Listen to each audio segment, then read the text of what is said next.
Just as much as one might want something to happen or want something to be resolved doesn't mean it's going to be. And it is interesting how things are being reported at the moment with a particular bias, a particular slant towards hoping.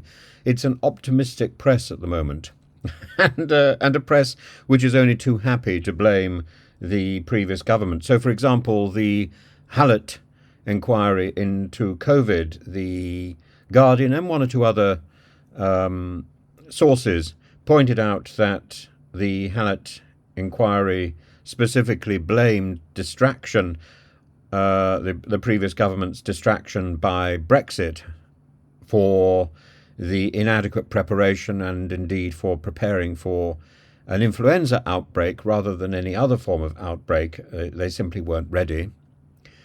There is no mention of Brexit in the report. I've now looked at the report, and people have made comments to the effect that I was wrong to quote Brexit. Well, I was simply quoting what was in other reports, and I was quoting summaries of the Hallett inquiry rather than the actual thing. I've now sat down and read the actual thing, and they're quite right. I'm not sure where the Guardian got its information from. There may have been some sort of briefing to place it within context, and that isn't available. I have no doubt, of course, I have no doubt that part of the failure to prepare is because the last government was too obsessed with its constitutional interests and not interested enough in what it should have been doing. And that runs through certainly the last 6, maybe 7 years of the last government's tenure. But nevertheless, and today, Keir Starmer has announced an £84 million aid package, and I want to look at that. His announcement at the end of the European Political Community meeting, the EPC summit at Blenheim Palace, and he addresses the pressing issue of irregular migration, specifically targeting small boats crossing the English Channel. And his plan includes a substantial £84 million foreign aid package to Africa and the Middle East, aimed at tackling migration at source by improving education, employment opportunities, and resilience to shocks such as conflict and climate change. This approach underscores Starmer's belief in addressing the root cause of migration rather than relying on short-term solutions, but it also relies on that money getting to the right place in societies which are deeply corrupt.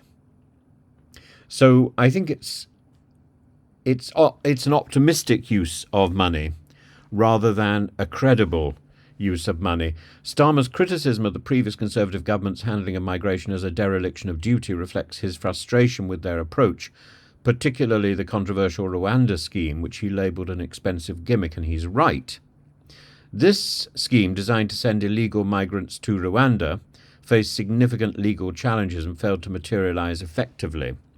In other words, a complete waste of money, a waste of significantly more money than Keir Starmer has injected into the source of the problem today.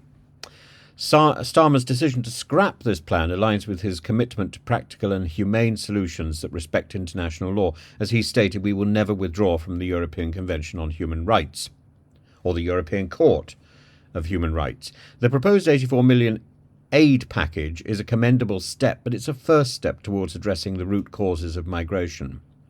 By focusing on long-term development goals such as education and employment, Starmer aims to reduce the factors that compel people to leave their homes.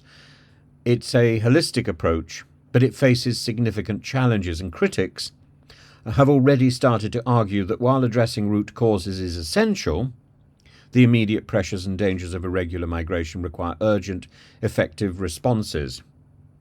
And maybe that £84 million aid package would have been best used elsewhere if he wants to see some sort of immediate response. This is a long-term solution, and as long-term solutions go, yes, it's a good first step, but it needs to be matched by significant aid packages from other European countries going in the same direction. £84 million is not a lot. And it may seem a lot to us, but it will not be a lot to deal with this particular problem, with improving the living standards of people in the Middle East and in Africa. The Conservative government's handling of migration has been contentious and vested with a patina of ugliness, with policies like the Rwanda scheme and a focus on stringent border control measures. These approaches have been criticised for their lack of effectiveness and humanitarian failure, and Starmer's strategy marks a shift towards more collaborative and development-focused measures which might prove more sustainable in the long run. And of course, you've got to remember that the aid budget was reduced in order to pay for the migrants housed in hotels. The big question really now is the implementation, the cooperation, the implementation of Starmer's plans and the cooperation of international partners. And that is certainly not clear. Starmer's emphasis on practical solutions and international cooperation, including potential offshore processing arrangements similar to those between Italy and Albania, demonstrates a pragmatic approach. He stated, "I'm a practical person, I'm a pragmatist, and I've always said, we'll look at what works." This openness to exploring different methods could be advantageous, providing those methods, those measures respect human rights and international law.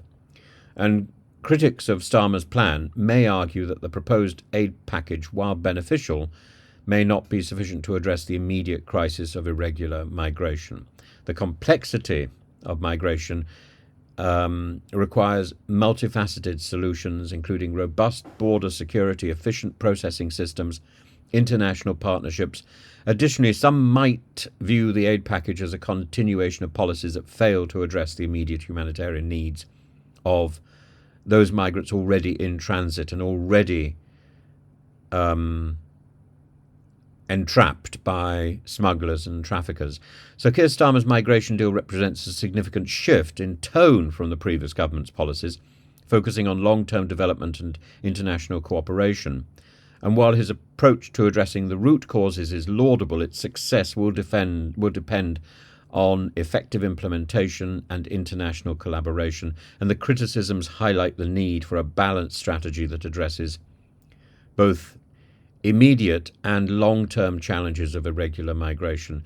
The coming months will reveal whether Starmer's proposals can effectively manage that migration crisis and bring about desired change, but I cannot see that international aid pumped out today will have any great effect in the immediate future, and he will be judged by the rise in small boats over the summer, which is almost inevitable, and maybe one reason why Rishi Sunak called the election to dump that problem on somebody else's shoulders.